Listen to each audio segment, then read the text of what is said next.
Diawali dengan memperlihatkan seorang wanita rambut pirang yang sedang berenang di danau. Namun tanpa disadari, ada dua orang pemuda mengintipnya. Pemuda itu diam-diam memasukkan obat penenang ke dalam minumannya. Setelah wanita itu meminumnya, tiba-tiba palanya terasa pusing.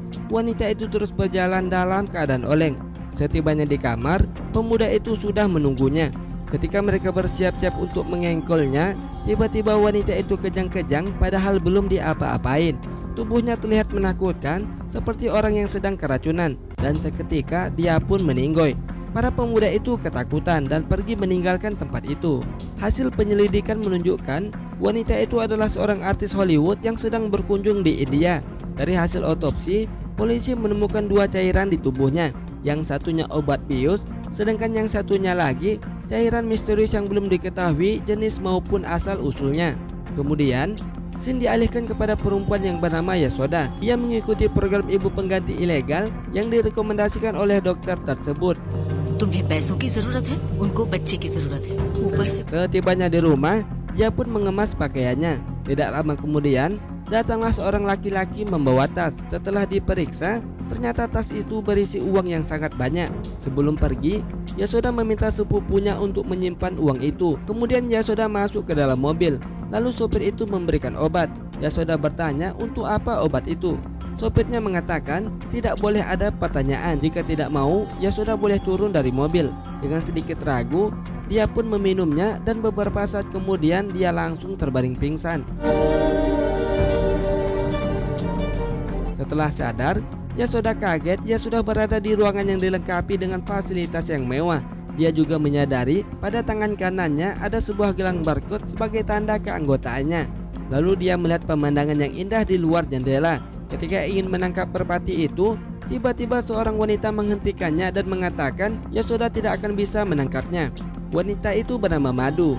Ia merupakan kepala program ibu pengganti yang telah diikuti Yasoda. Lalu Madu menjelaskan semua fasilitas ini dia berikan agar para ibu pengganti tidak merasa stres. Setelah mendengar penjelasan itu, barulah Yasoda merasa lega. Di tempat lain, media dihebohkan dengan kecelakaan yang menimpa supermodel India yang bernama Arushi. Menurut penjelasan dari dokter, kematian itu bukan disebabkan oleh ledakan, melainkan dikarenakan sesak napas. Polisi yang menangani kasus itu bernama Rishi. Lalu dia melaporkan hasil otopsi itu kepada komisaris. Dia meminta izin agar kasus tersebut dibantu oleh penyidik ahli yaitu bernama Yasudev. Kemudian Sin dialihkan lagi kepada Yasoda. Kepala sipir masuk ke kamarnya dan langsung memarahinya karena Yasoda sudah menempel bindi pada cermin. Lalu sipir itu membawanya ke ruangan dokter yang bernama Gautam untuk pemeriksaan rutin kandungan. Kemudian sipir itu membawa Yasoda ke ruang makan. Di sana mereka menyajikan makanan lezat dan juga sehat. Yasoda juga berkenalan dengan sesama ibu pengganti yang lainnya. Namun agar diterima dalam kelompok tersebut, perempuan yang bernama Teju meminta Yasoda untuk mengambil rokoknya. Secara diam-diam, Yasoda pergi ke tempat rokok itu disimpan. Dia harus melewati zona 2, yaitu tempat yang hanya boleh dimasuki oleh orang-orang tertentu. Sementara itu, petugas CCTV curiga melihat gerak-gerik Yasoda. Dia dengan segera menyusul Yasoda.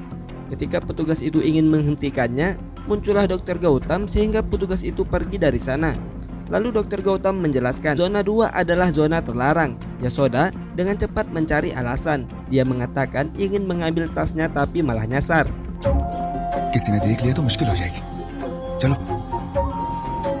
Di scene lain, Yasudev menjelaskan kepada komisaris bahwa kecelakaan yang menimpa Arushi adalah pembunuhan berencana. Dari penjelasan tersebut, komisaris mengizinkan mereka untuk menyelidiki kasus tersebut secara mendalam. Kemudian mereka mencari petunjuk di rumah Arushi. Di sana, mereka memeriksa laptop Arushi, lalu menemukan pesan percakapan dengan seorang detektif swasta, di mana pesan tersebut membahas sebuah produk kecantikan. Detektif itu juga mengingatkan Arushi agar tidak bekerja sama dengan produk kecantikan itu karena ada beberapa zat yang mencurigakan dan produk tersebut bernama Kraft. Tanpa banyak buang waktu, mereka dengan segera menemui seorang lekong yang bernama Sonu, yaitu pemilik produk tersebut. Namun, ia tidak bisa memberikan detail produknya dalam waktu singkat. Dari pertemuan itu, mereka mendapatkan informasi penting. Ternyata Sonu adalah anak menteri pusat, yang artinya mereka harus lebih berhati-hati dalam menangani kasus tersebut.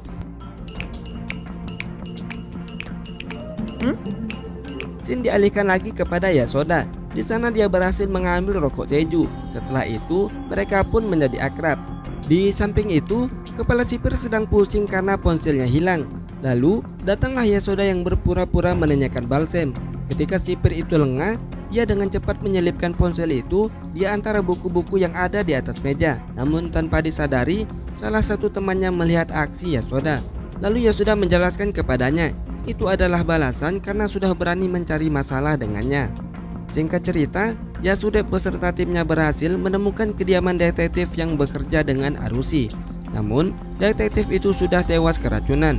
Di sana, Yasudep melihat pintu kulkasnya terbuka. Kemudian mereka mengeluarkan semua isinya. Ternyata detektif itu menyembunyikan sesuatu yang mencurigakan di dalamnya. Setelah berhasil diambil, mereka menemukan sebuah sampel. Dan sampel itu adalah milik Product Craft.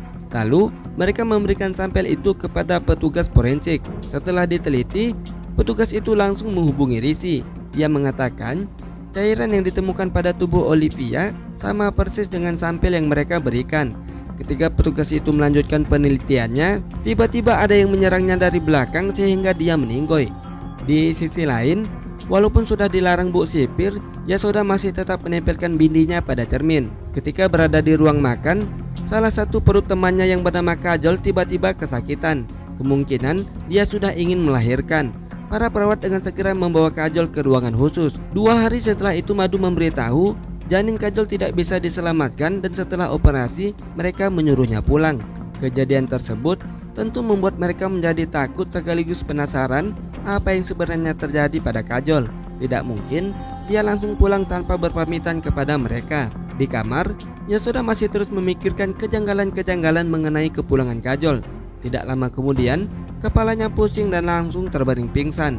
Setelah sadar, Yasoda pergi keluar dan memperhatikan semua ruangan di sekitar tempat tersebut. Lalu Dr. Gautam muncul dari belakangnya dan Yasoda merasakan pusing kembali. Ketika sedang bersandar di dadanya Dr. Gautam, Yasoda melihat ada uap yang keluar dari salah satu ruangan. Kemudian, mereka membawa Yasoda ke kamar tidurnya dengan menggunakan kursi roda. Mereka juga menutup mata Yasoda sehingga dia tidak bisa melihat apapun yang ada di sekitar tempat tersebut. Setelah merasa baikan, Yasoda memperhatikan burung yang ada di luar jendela. Dia merasa ada yang aneh dengan burung tersebut.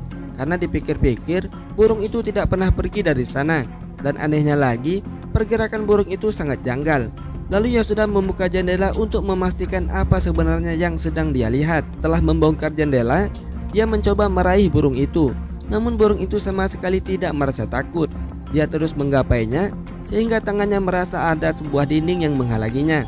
Kemudian dia memukul dinding itu dan ternyata pemandangan yang dilihatnya selama ini hanyalah buatan. Karena pemandangan itu berasal dari layar monitor yang sudah disetting sedemikian rupa. Sedangkan suara burung yang dia dengar berasal dari speaker yang berada di sekitar monitor.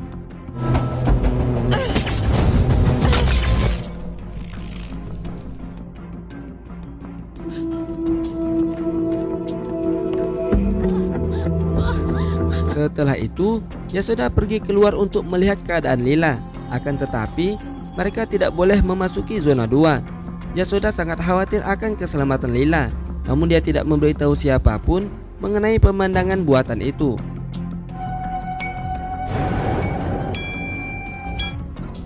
Hello sir. Hello, हाँ ऋषि, सोनू के घर के बाहर ही हो ना? जी sir. Lanjut cerita, Rishi beserta rekannya diserang ketika sedang mengawasi kediaman si Lekong. Walaupun dia selamat, namun rekannya tewas akibat kena tembakan. Dan pada saat itu juga, tiba-tiba Pak Komisaris mengalami insiden kecelakaan.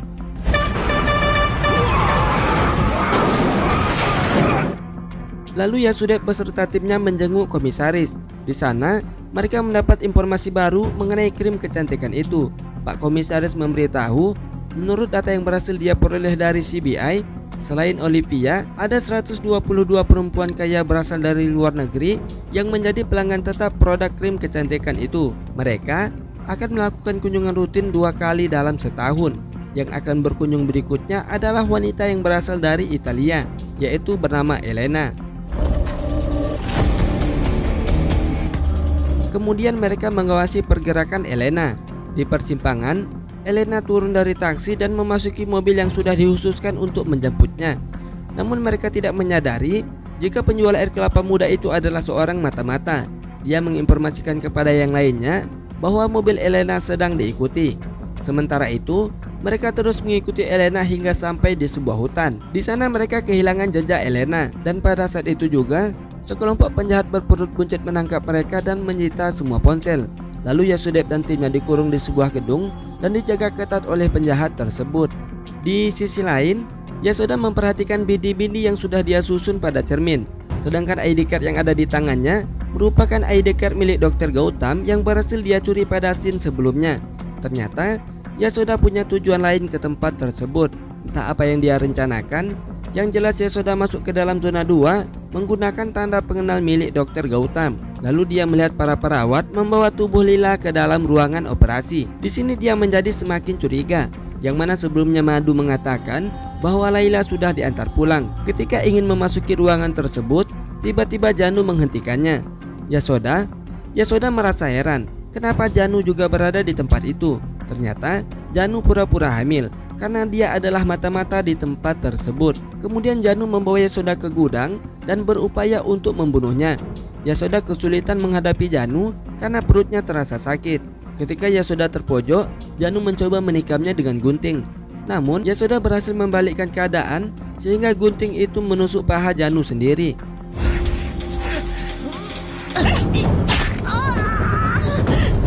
Ketika Janu mencoba menyerangnya lagi, Yasoda mengambil kain putih untuk menghalangi pandangan Janu.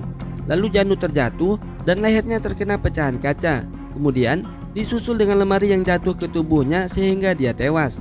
Setelah itu Yasoda melanjutkan untuk mencari Lila. Namun langkahnya terhenti tepat di depan ruangan yang mengeluarkan uap. Rasa penasaran, Yasoda pun memasuki ruangan itu. Betapa kagetnya dia, ternyata ada banyak jenazah yang diawetkan. Salah satunya adalah tubuh Kajol. Yasoda sangat sedih. Ia tidak habis pikir, ternyata semua perempuan yang sudah melahirkan bukan diantar pulang, tapi sengaja dibunuh dan disimpan di ruangan tersebut. Sementara itu, monitoring CCTV melihat salah satu ruangan terbuka. Setelah diperiksa, ternyata ada penyusup yang sudah membunuh Janu. Dia dengan segera melaporkan itu kepada Madu. Setelah diselidiki, ternyata Yasoda adalah pelakunya. There she is. Petugas itu berupaya untuk mencari Yasoda. Sementara itu, Yasoda bersembunyi di sebuah ruangan yang terhubung dengan ruangan khusus tersebut. Dalam ruangan itu, dia menemukan lemari yang sangat aneh. Bentuknya bulat dan tinggi, tidak seperti lemari pada umumnya. Lalu dia melihat ada beberapa kacamata dan dia pun memakainya. Penglihatannya menjadi semakin jelas. Setiap kotak lemari bertuliskan dengan angka. Dia melihat angka 304, yang mana nomor tersebut adalah nomor keanggotaan Lila. Lalu Yasoda membuka kotak itu dan ternyata isinya adalah janin Lila. Kemudian Yasoda mengambil bayi itu dan tanpa sengaja tubuhnya menekan tombol sehingga semua lampu yang ada pada kotak itu hidup.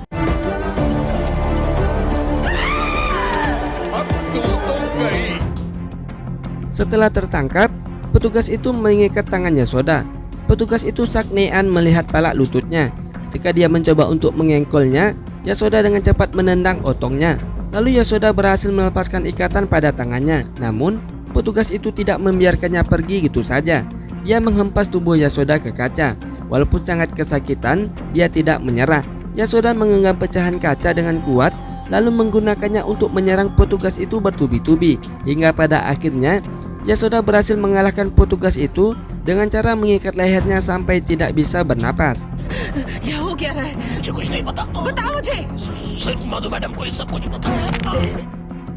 Setelah itu Yasoda pergi ke ruangan Madu dan bertanya apa yang sebenarnya mereka kerjakan di tempat itu. Pada saat Gautam muncul, Yasoda dengan cepat menjadikan Madu sebagai sandera. Namun Gautam bersandiwara seolah-olah dia terpaksa bekerja di tempat itu. गई हो वैसे ही मैं भी फंसा हूँ ये देखो इस हार्ड डिस्क में सारी डिटेल्स हैं Ketika Yasoda tertipu, dia dengan cepat mengambil senjata itu dan mereka pun berhasil menangkap Yasoda. ये तो तुम्हें दिल से चाहती थी. Kemudian Madu menceritakan apa yang sebenarnya mereka kerjakan. Dahulu kala, Madu adalah seorang mahasiswa cantik yang berbakat di kampusnya. Dalam acara kontes kecantikan, Kepala Menteri bertemu dengannya dan tertarik dengan kecantikannya. Sedangkan Gautam adalah seorang mahasiswa cerdas yang tergila-gila dengan Madu. Namun cintanya bertepuk sebelah tangan. Walaupun sudah ditolak dan dihina berulang kali, Gautam tidak pernah sakit hati. Hingga pada akhirnya Madu menikah dengan kepala menteri. Walaupun sudah menikah, Madu justru takut hamil. Setelah hamil, sedikit wajahnya mulai keriput seperti orang yang sudah berumur.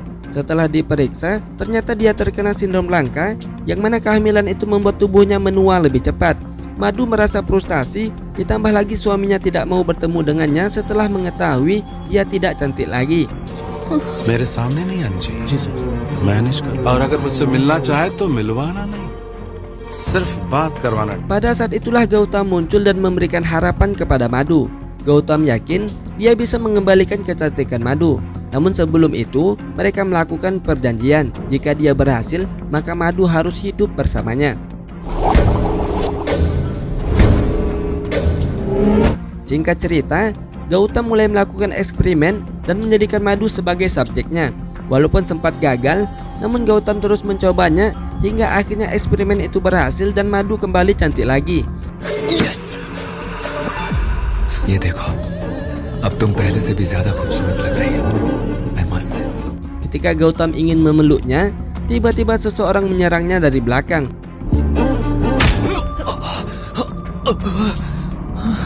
Ternyata Madu sudah membohonginya. Dia meminta suaminya untuk menghabisi Gautam karena dia tidak mau menikah dengan orang miskin. Setelah babak bonyok, Gautam pun ketawa terbahak-bahak, yang mana itu membuat mereka jadi bingung.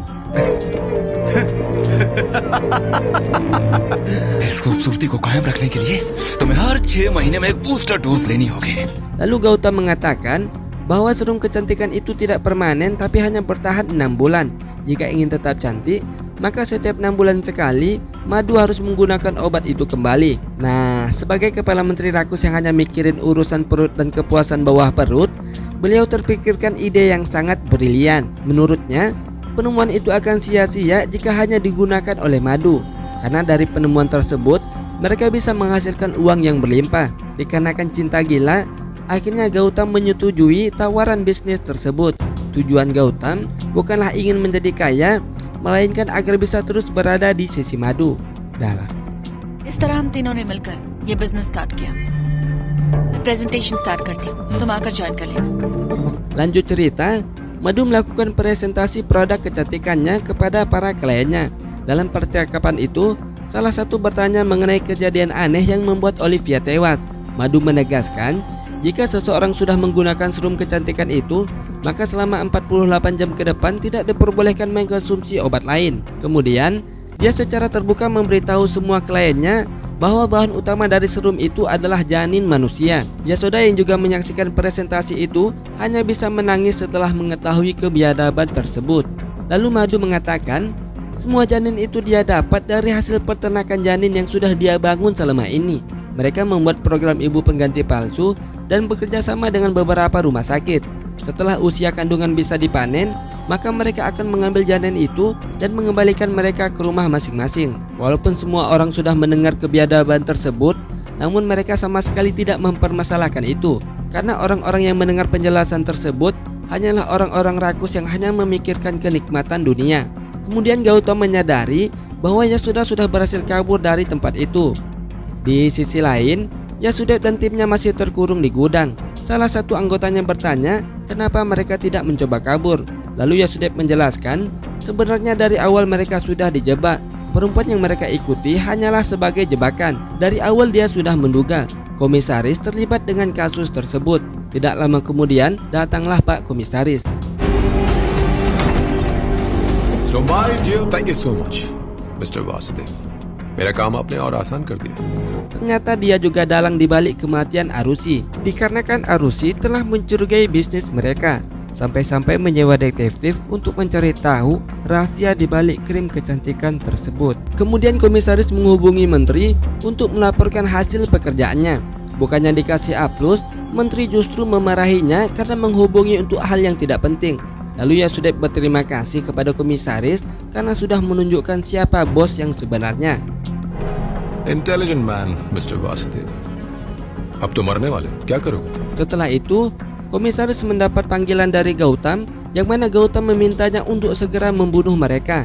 Pada saat itu juga tiba-tiba ada pistol yang mengarah kepada palanya. Ternyata itu adalah senjata Yasoda.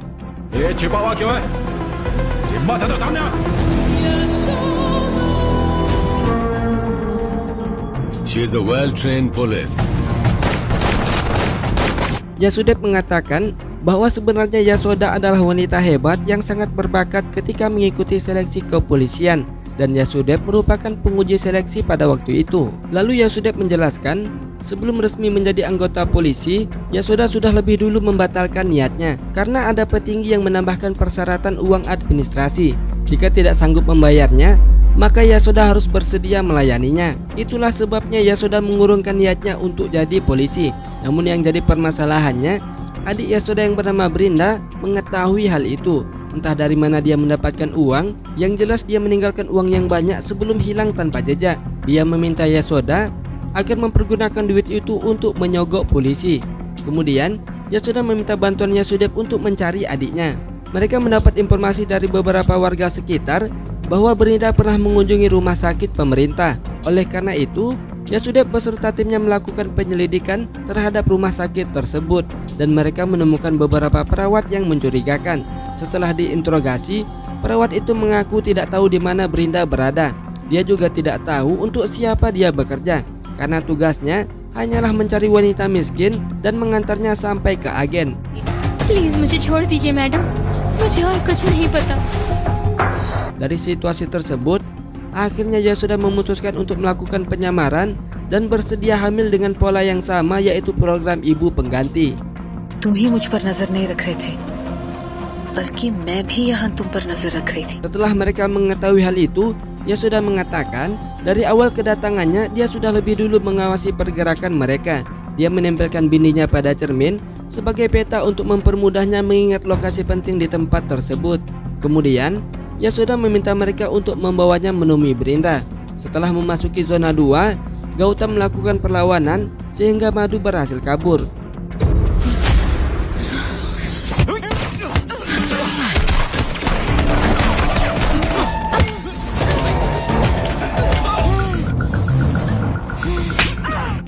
Yasoda kesulitan menghadapi mereka karena ada banyak petugas yang menghalanginya. Ketika terpojok, tanpa rasa kasihan sedikit pun, Gautam memukul perutnya, yang mana itu membuat Yasoda kesakitan. Dalam keadaan sakit, Yasoda berhasil mengalahkan mereka semua.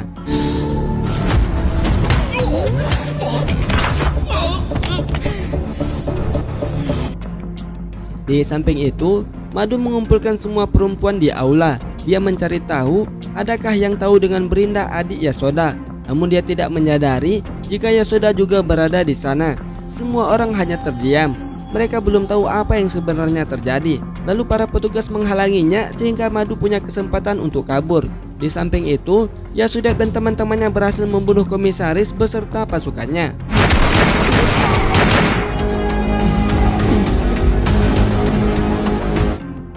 Kemudian mereka berhasil menemukan lorong bawah tanah yang menghubungkan ke tempat Yasoda. Sedangkan Madu berlari ke helikopter untuk meninggalkan tempat tersebut. Bersamaan dengan itu, semuanya juga keluar dari gedung tersebut. Akhirnya mereka menyadari ternyata selama ini mereka bukan berada di kota, melainkan di sebuah bukit yang besar. Akan tetapi, Madu tidak sempat menaiki helikopter itu. Sebelum menangkap Madu, Yasoda bertanya mengenai janin yang pernah dia kandung. Lalu Madu mengatakan janinnya lah yang telah memberikan solusi sehingga eksperimen tersebut berhasil dilakukan. I'm ready for the risk. अपने ही बच्चे को इस्तेमाल करके मैं खूबसूरत बन गई। Setelah mendengar pernyataan gila itu, mereka pun mendorong Madu ke jurang. Tidak lama kemudian, Rishi dan teman-temannya datang sambil membawa seorang perempuan yang mereka temukan di zona 1. Ternyata itu adalah Brinda, adiknya Yasoda yang akan segera melahirkan. Karena situasi darurat, Bu Sipir meminta semua perempuan melakukan lingkaran, sedangkan dia akan membantu Brinda untuk melahirkan secara tradisional. Di akhir film, polisi mendapat surat perintah untuk menangkap menteri. Setelah mengetahui kasus apa yang ditujukan kepadanya, akhirnya menteri pasrah ditangkap karena dia yakin semua orang tidak akan melepaskannya dan cerita pun selesai.